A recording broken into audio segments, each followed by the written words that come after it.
Allahumma ma bina min ni'matin famink. All the ni'mat is from Allah subhanahu wa ta'ala. In the next slide, as I said, brothers and sisters, Quran says, وَلَقَدْ كَرَّمْنَا بَنِي آدَمَ. We honored the children of Adam. Why? Look at the honor. Quran says, if you perform one good deeds, Allah will give you 10 times. But if you commit one sin, it's going to be counted one sin. If you pay £1 donation, it's going to be counted 10 times. But for one sin, you are going to be punished once. مَنْ جَاءَ بِالْحَسَنَةِ فَلَهُ أَشْرُ أَمْثَالِهَا وَمَنْ جَاءَ بِالسَّيِّئَةِ فَلَا يُجْزَى إِلَّا مِثْلَهَا. Whoever brings a good deed will have 10 times its reward, and whoever brings a bad deed, we will only repaid with the same. So it shows that وَلَقَدْ كَرَّمْنَا بَنِي آدَمَ. And we said this dua on many occasions. Allahumma amilna bifadlik. Oh my Lord, deal with us with your grace. Bala ta'amilna bi'adlik. Do not deal with us with justice. If you bring the measure of justice, we are going to fail. But if you bring the measure of fadl, grace, loving kindness, of course, we will be winner. Now, I'm not sure whether it is a hadith or not hadith. It has been said, تَخَلَّقُوا بَأَخْلَاقِ اللَّهِ. It means that have the character of Allah subhanahu wa ta'ala. But some ulama, this is not hadith. If Allah subhanahu wa ta'ala is kind, we should be kind as well. If Allah is generous, we have to be generous as well. If Allah is sattar, conceals our sin, we have to be sattar as well. Even Allah subhanahu wa ta'ala advises the Holy Prophet, Ya Rasulallah, وَلَوْ كُنْتَ فَضًّا غَلِيظَ الْقَلْبِ لَانْفَضُّوا مِنْ حَوْلِكَ. Ya Rasulallah, be kind to the mu'mineen. وَلَوْ كُنْتَ فَضًّا غَلِيظَ الْقَلْبِ. If you were harsh and hard-hearted, they would leave you alone. Then Quran says, not only be kind for the people, fa'fu anhum. If they broke your heart, fa'fu anhum, forgive them. If they commit a sin, ask me to forgive his sin. Bastaghfir lahu. So Allah subhanahu wa ta'ala gave 3 pieces of advice to Holy Prophet. Ya Rasulallah, number one, be kind for the mu'mineen. If you are so strict, they will leave you alone. Number 2, if they broke your heart, forgive them. Number 3, if they commit a sin and they ask, Ya Rasulallah, we commit a sin, you come to me and ask me to forgive them. Vastaghfir lahum. Then Allah take you one step more and says, Vashawirhum fil amr. In ordinary issue, go and ask their advice and consult them in the matters. So there are very, very good points from Quran, from Allah subhanahu wa ta'ala. As I said, brothers and sisters, if you look at the Quran, the content of Quran can be divided into 4 classifications. Some parts of Quran is usul-din, religious belief. لو كان فيهما آلهة إلا الله لفسدتا. This is religious belief. قل هو الله أحد, Surah Tawheed is religious belief.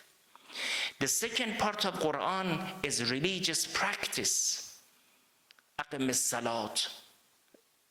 The fasting is wajib. كتب عليكم الصيام كما كتب على الذين من قبلكم. And the third part of Quran is akhlaq, is ethic. Like Surah Hujurat. Look at Surah Hujurat. It's the ethical chapters. Look at Surah Luqman. And the other part of Quran is the history of Quran. Quran is not a storybook. But on many occasions, Quran mentions the biographical account of the previous prophet. Quran mentioned the biographical account of some nations. Why? Quran is not a book of story, but sometimes Quran mentioned for some stories, and Quran has three reasons. Number one, Quran wants to say, look, the previous books were distorted. If you are looking for a true biographical account of Moses, look at the Quran, not previous book. If you are looking to find out the true biographical account of Prophet Ibrahim, look at the Quran. The Quran is the best source. There's one reason Quran mentions one chapter, Surah Yusuf, from beginning till the end. Allah mentions the biographical account of Prophet Yusuf. Why? The Quran says if you are looking for an intact source, the intact source is Quran. The second reason which Allah mentions the mentions the story is, brothers and sisters, is mu'jizah. Quran is a mu'jizah, and one of the aspects of ijaz of Quran is the story. Why? Because if the Quran mentions the biographical account of Yusuf, question, where did the Prophet get this story? Did he copy paste from the previous book? At that time, the previous book were not available. Even the Prophet, he was ummi. The Prophet was ummi, he was unschooled. So if the Quran mentions the biographical account of the previous prophet, Quran wants to inform us this prophet is a true prophet, is a ijaz of Quran. How did he get this information? It shows that he has a connection with unseen world. When Quran mentioned this story of Maryam, he says when the mother of Maryam brought Mary to the holy place, and everyone wanted to take responsibility for this girl, and the Quran says, Ya Rasulallah, we are telling the story. بَمَا كُنْتَ لَدَيْهِمْ, you were not at that time, so we are telling the story from unseen world. And the third point which Allah mentions the story in the Quran is give us a lesson. If the Quran mentions the biographical account of Yusuf, it wants to say you can live in a public, but still you can control your desire. You can live in the public, still you can control your eyes. You do not need go to the cave. You should be in the public, but not with the public. So if the Quran mentioned the biographical account of previous Anbiya or previous nation, it was to give a lesson. Look, Quran mentioned the story of Yusuf. Just very short. فَلَمَّا دَخَلُوا عَلَيْهِ قَالُوا أَيُّهَا الْعَزِيزُ مَسَّنَا وَأَهْلَنَا الضُّرُّ وَجِئْنَا بِبِضَاعَةٍ مُزْجَاةٍ. So you know, when the brothers put the Yusuf in the well, and one caravan were looking for the water, they took Yusuf by chance and sold it, and Yusuf, then he was in a prison, and after 15 years he became a ruler in Egypt. So when his brother went to the Egypt in order to find some food, some wheat, and they say the brothers of Yusuf, they did not recognize him. He says, Ayyuhal Aziz, massana wa ahlana dhur. We are in a problem, we are in difficulties. Ji'na bibida'atin muzjat. We brought a little money, just give us food. Then when Yusuf recognized them, it's a good lesson for us. Yusuf recognized his brothers. Oh, they put me in a well, and they were jealous of me. And they told the lie to my father, and they took my t-shirt and said that the wolf took him. And when Yaqub saw the t-shirt, he said it shows that this wolf was so kind, because the t-shirt is a safe. The t-shirt is not is a safe and sound. Yusuf recognized them. Then Yusuf said, هَلْ عَلِمْتُمْ مَا فَعَلْتُمْ بِيُوسُفَ وَأَخِيهِ. Are you aware what did you do about Yusuf and his brother? Then the brother recognized him. قَالُوا إِنَّكَ لَأَنْتَ يُوسُف. Are you Yusuf? He said, yes, I'm Yusuf. أَنَا Yusuf, and this is my brother. قَالْ مَنَّ اللَّهُ, Allah honored us. Then Yusuf gave us two lessons. وَمَنْ يَتَّقِ اللَّهُ وَيَصْبِرْ. If you are looking for spirituality, number one, you should be patient. But reading one ziyarat jami or one ziyarat ashura, don't think you can fly, you can see the unseen world. No, you should be patient. Number two, taqwa. وَمَنْ يَتَّقِ وَيَصْبِرْ. There are two wings for everyone who wants to go towards spirituality. Taqwa and sabr. So, this part of surah is important for me. Then قالوا إن الله قال فإن الله لا يضيع أجر المحسنين قالوا تالله لقد آثرك الله علينا. Then the brother says, do not blame us.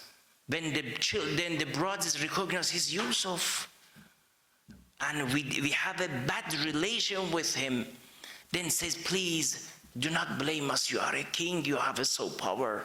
Do not blame us. Yusuf said, قال, this is a good lesson. لا تثريب عليكم اليوم. There is no blame on you, you are free. It's a good lesson for us. If Quran mentioned the story of Yusuf, number one, to give us a good lesson. لا تثريب عليكم اليوم. The same situation, the same story when the Prophet came to the Mecca in the victory of Mecca. Some people, they say, oh, Rasulullah is going to be serious, he's going to take, he's going to kill, he's going to do, and so and so. But the Prophet says, I'm following what Yusuf said. When the brothers of Yusuf saw his brothers, he said, قَالَ لَا تَثْرِيبَ عَلَيْكُمُ الْيَوْمِ. You are free. I'm not going to take any action. يَغْفِرُ اللَّهُ لَكُمْ. Allah will forgive you. So this is very important, a good lesson for you. And let's go to another slide. Brothers, if we are looking for the concealing of Allah subhanahu wa ta'ala, we always ask Allah subhanahu wa ta'ala to cover our sin, but question, what can we do to make him to cover our sin? How can we encourage him? How can we request him? How can we beg him to cover our sin? Here, according to some riwayat, I mention a couple of solutions. The first solution we discussed before in a detail, and I'm not going to repeat those narrations. Number one, to cover the people's sin. If I cover someone's sin, Allah will cover my sin. قال رسول الله من ستر مسلما ستره الله في الدنيا والآخرة. If someone covers someone's sin, Allah will cover his sin in dunya and akhirat. When the Imam al-Riza alayhi salatu wassalam came to Mashhad, the people of Mashhad asked him, could you read the prayer of rain? Because if there is a poverty and there is a famine, it's recommended you can read Salat al-Rain, Salat al-Baran. So Imam al-Riza alayhi salatu wassalam, he read rain in his khutbah. Imam al-Riza said, in the time of Holy Prophet, one person, he was so troublemaker. And this troublemaker was walking, he saw someone sleeping in the road outside. But his body was not covered, was not fully covered. This troublemaker, he tried to cover the body of this person. Some part of the body was not covered. The Prophet said, because this person covered, this person, Allah covered his sin. He did not cover the sin of this person, he just covered his body. If this hadith shows that if we cover someone's body, Allah will cover our sin. There is a beautiful story from Ayatollah Saeid Shaykh Mehdi Isfahani, that he said, once I was in the shrine of Imam Ali alayhi salam, and someone was reading ziyarah, Assalamu alayka ya Adam as-safatillah, Assalamu alayka ya Nuh nabiyallah. He said, I realized that this person, this young person, is hearing the reply of Imam, because we believe that Imam is alive. Ashhadu annaka tasma'u kalami in ziyarat jami kabira, we said. We believe that you hear our voice, but taruddu jawabi, and you reply us back. But if we cannot hear, it's our fault, because we are deaf. And the sin makes us deaf. Shaykh Mehdi Isfahani said, I was able to hear the reply of Imam. When he finishes dua, I followed him. On his way, I took him. He says, brother, I have one word with you. When you were reading dua, whenever you're reading ziyarat, I understood that you are hearing the reply of Imam. He said, yes. This Ayatollah says, how did you get this position? He said, when I got married, my wife was ill. And I tried to hide her illness. It's not gonna, it's illness. I tried to hide her illness. Because of this, Allah gave me such opportunity. So covering sin, covering the uyub, the fault. Sometimes fault is not gonna, but the fault is number one. So let's go to number two, brothers and sisters. The second tool which encourages God to cover our sin is controlling a tongue. You know, al-jamalu fil lisan, the beauty of a human being in his tongue. If someone has a beautiful tongue, polite tongue, is beautiful. Beauty is not only for face, the color, or the clothes. Beauty is in the tongue. So if someone control his tongue, Allah conceal his sin. There is a beautiful hadith, إِذَا أَصْبَحَ ابْنُ آدَمَ, every morning, فَإِنَّ الْأَعْضَاءَ كُلَّهَا تُكَفِّرُ اللِّسَانَ. All our organs, my hand, my eyes, my hand, says to tongue, hello, how are you? Good morning. How are you? فَتَقُولُ, all the organs will tell the tongue, اتَّقِ اللَّهِ, please, be careful, tongue, be careful. فَإِنِ اسْتَقَمْتَ اسْتَقَمْنَا. If you are okay, we will be okay. If you are in straight, if you are on the right path, we will be in the right path. وَإِنْ وَجَجْتَ وَجَجْنَا. If you go astray, we will go astray as well. So the second element which encourages us to ask Allah subhanahu wa ta'ala, Allah subhanahu wa ta'ala's concealment, is controlling the tongue. There is a beautiful hadith. The Imam says, control your tongue. فَإِنَّهَا صَدَقَةٌ تُصَدِّقُ بِهَا عَلَى نَفْسِكَ. Controlling the tongue is a donation we should put into your own pocket. You have two bank accounts. From one bank account, you transfer your money to other bank account. فَإِنَّهَا صَدَقَةٌ تُصَدِّقُ بِهَا عَلَى نَفْسِكَ. In another hadith, Imam said, Al-lisanu saba'un, the tongue is like a wild animal. If you left alone, it's going to attack you. In another hadith, Al-lisanu miftahu kull khair, the tongue is the key of any good and evil. فَيَنْبَغِي لِلْمُؤْمِنِ, mu'min should hide or seal his tongue as he seal his jewelry. So the third way of controlling, the third way which we can encourage Allah subhanahu wa ta'ala to conceal our sin, is to control our anger. Whoever control his anger, Allah will cover his sin. Man kaffa ghadabahu, whoever control his anger, God will cover his fault. Why? Al-ghadabu miftahu kulli shar. The hadith says anger is the key of every evil. Al-ghadabu mumhiqatu qalb al-hakim. The anger destroyed the heart of wise person, Hakim. Ala ukhbirukum ba'ashaddikum. Shall I tell you who is the strongest person? Man malika nafsahu inda ghadabih. Whoever, the one who control himself in the time of when he is angry. وَمَنْ كَفَّ غَضَبَهُ كَفَّ اللَّهُ عَنْهُ عَذَابَهُ. And whoever holds back his anger, control his anger, Allah will hold back his punishment from him. Now, The question comes to our mind.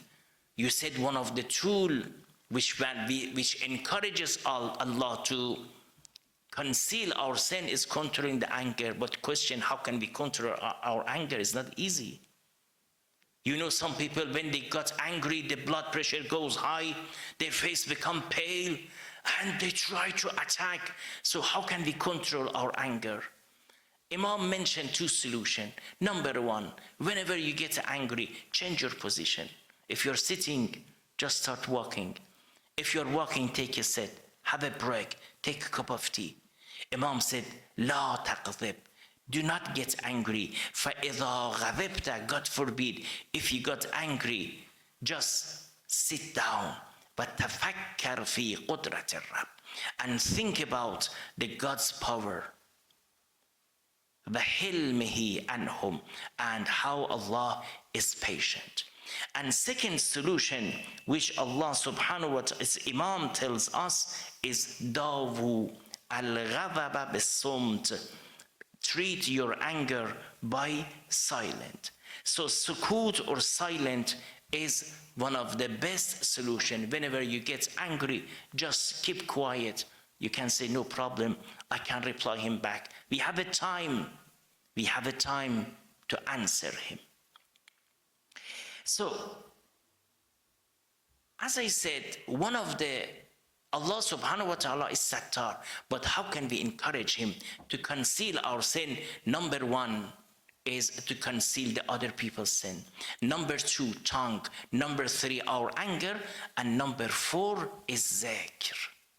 Zikr is another tool which helps us, which encourages Allah to conceal our sin. Quran says, وَاذْكُرُونِي أَذْكُرْكُمْ. If you remember God, we remember you. May Allah elevate the soul of Allama Tabatabai. Our teacher, Ayatollah Hassan Zadeh Amuli, Rahmatullah alayhima, said, I was going for Hajj. You know, Tullab Ulum Dini, whenever they want to go for Hajj, they go to see ulama just to give them hadiyah. And hadiyah is not money. Hadiyah is a piece of advice. He said, I'm going for Hajj.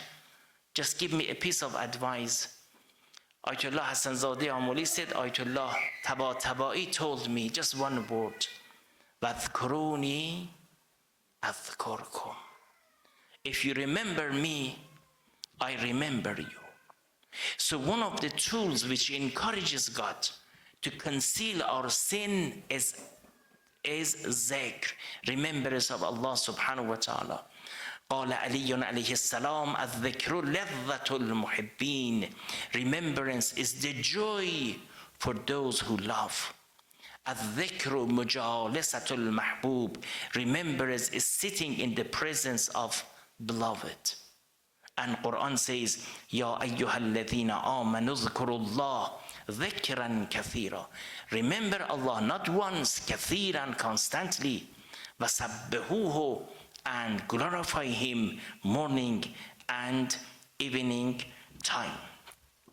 So zikr, as I said, brothers, is another tool which shows us, which encourages us to Allah covers our sin.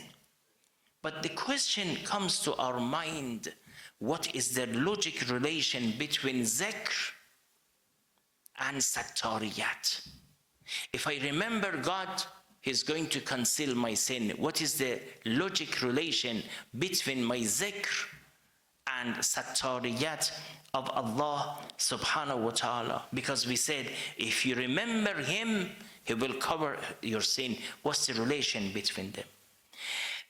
I found, I think, 4 or 5 justification. The first justification is dhikr is a sign of tawbah.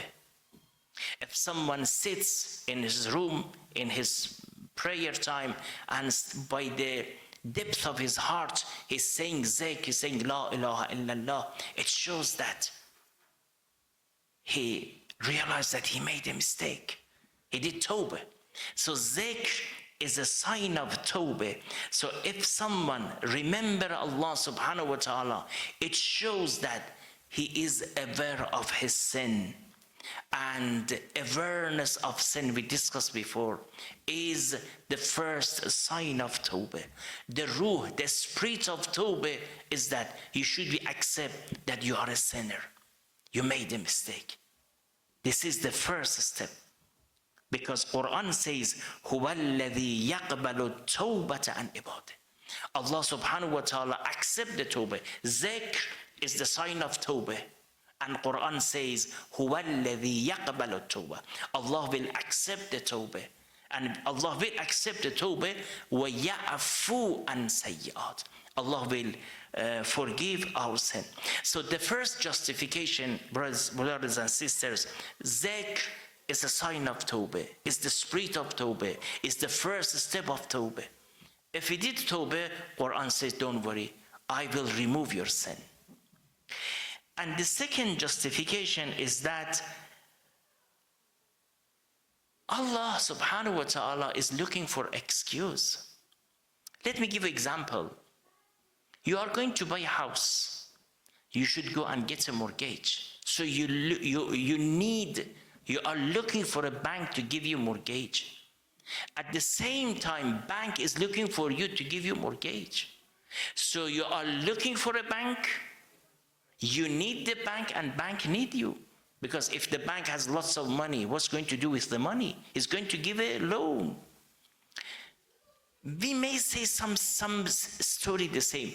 We are looking for God to get his kindness. At the same time, Allah is looking some excuse to give us some ni'mat, blessing.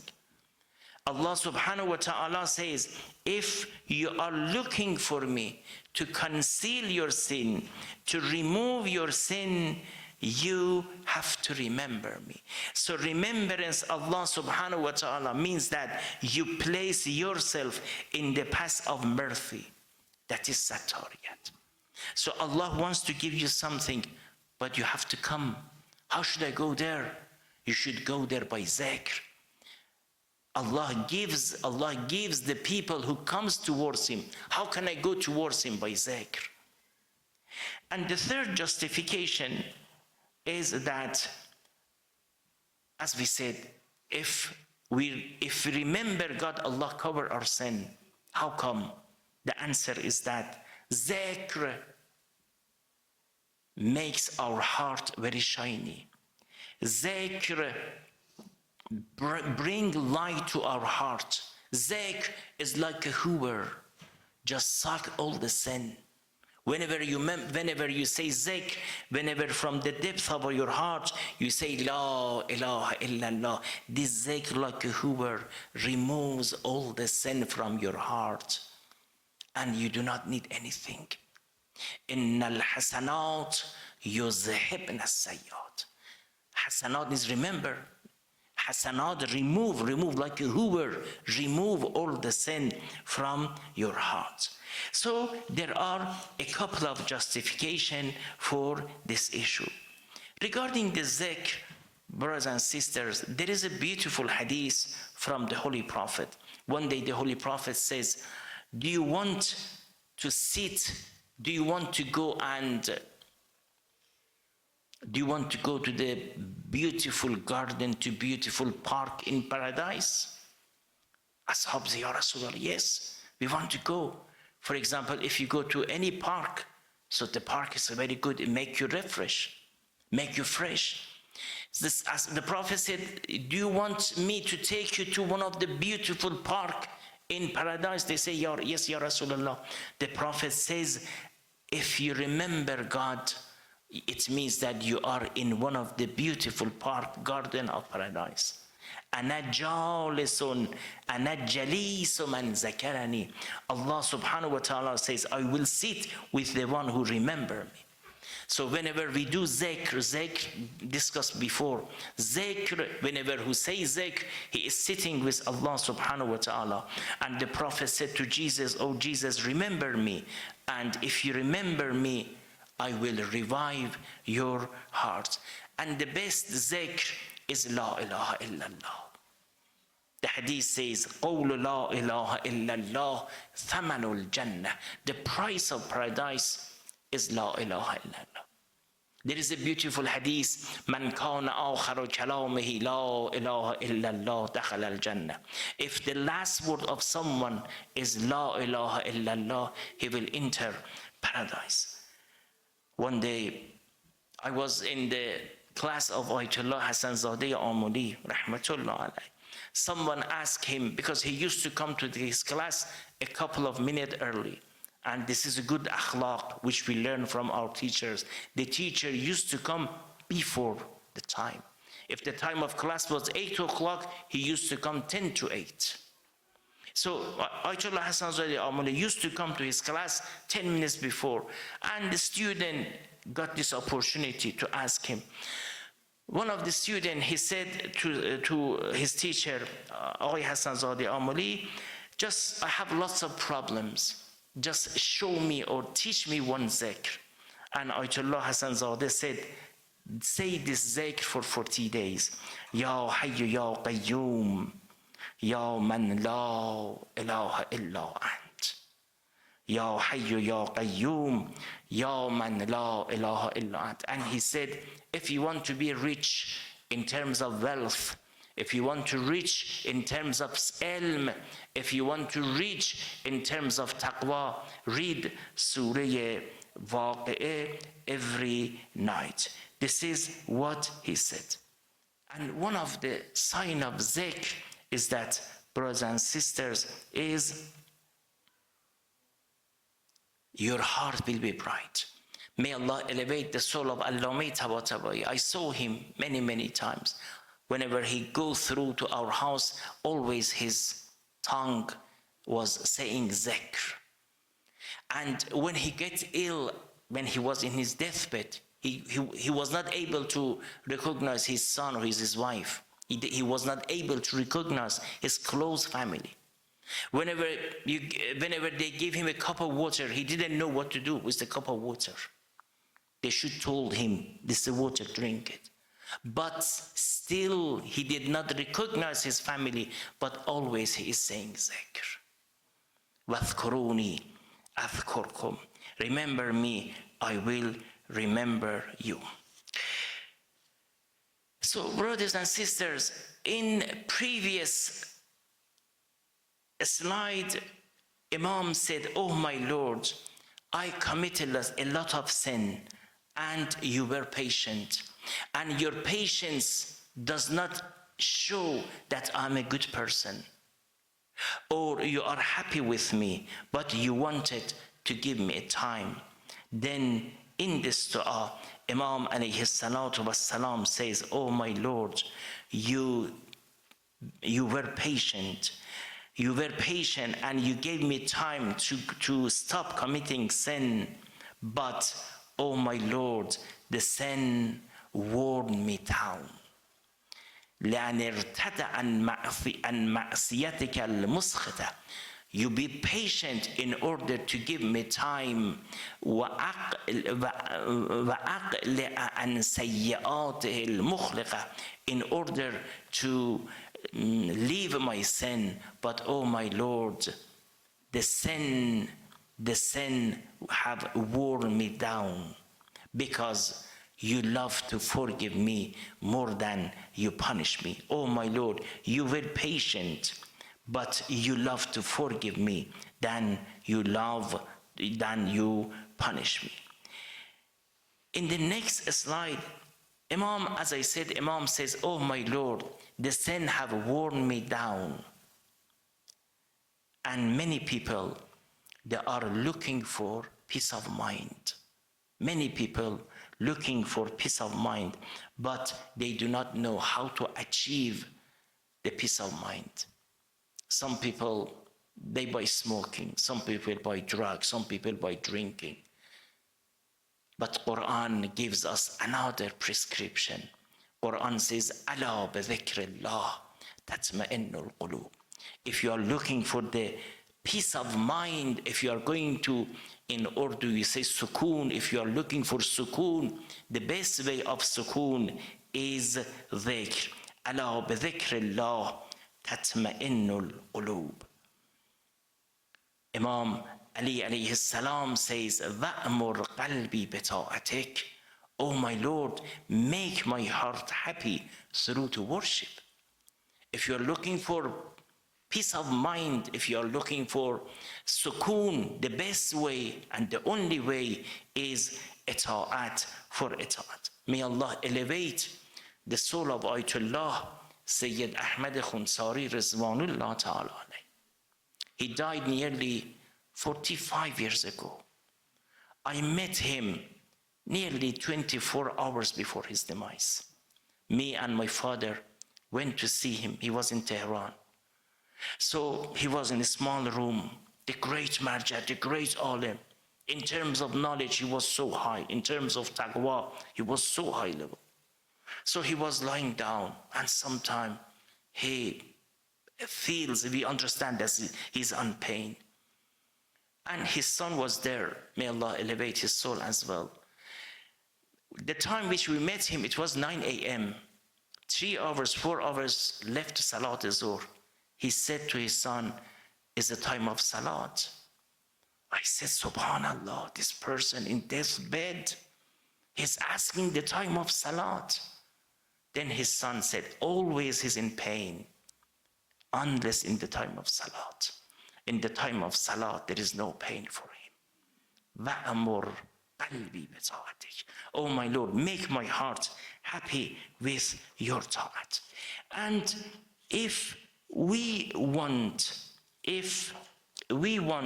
to have a good life, we have to find peace, we have to find sukoon in the ibadat.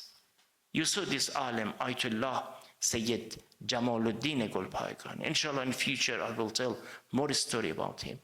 He was very great alim. He was buried in Najaf in Wadi al-Salam. I was in Najaf last year, but I couldn't have a tawfiq to visit his grave. I heard from one of his students, Ayatollah Ali Safi Golpaigani. I heard from him. He said once this alim was walking in the Wadi al-Salam in Najaf, and he saw that some people wearing their shroud, kafan, and sitting on their grave.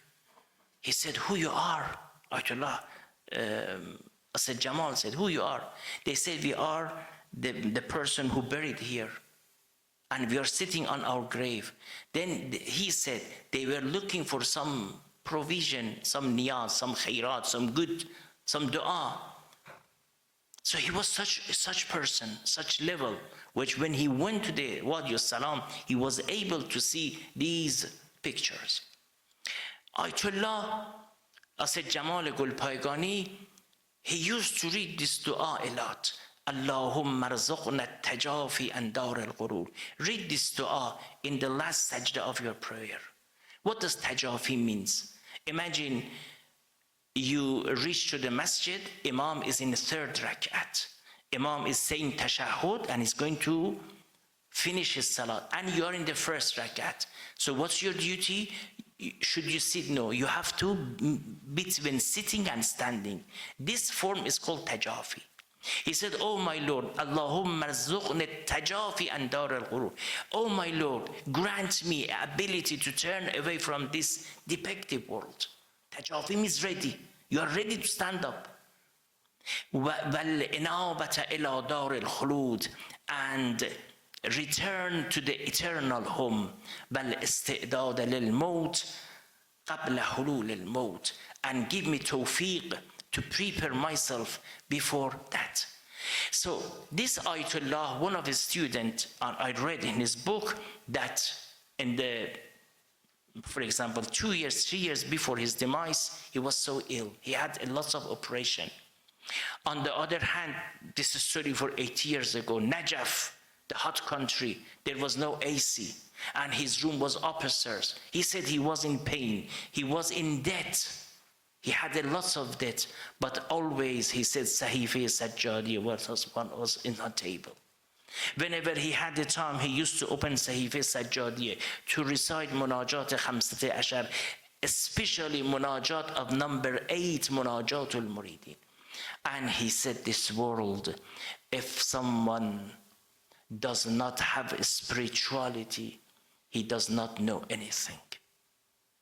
So it means that this alim, he was in pain, he had a lot of operation, he was in debt, but the only we may give him sukoon, sabr and patience was itaat.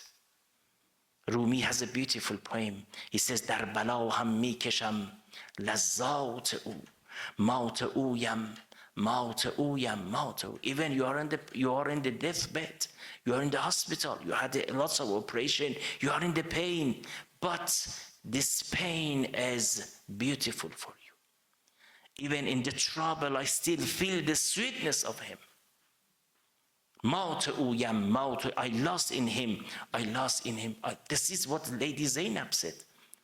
When she was told that, how did you find Karbala?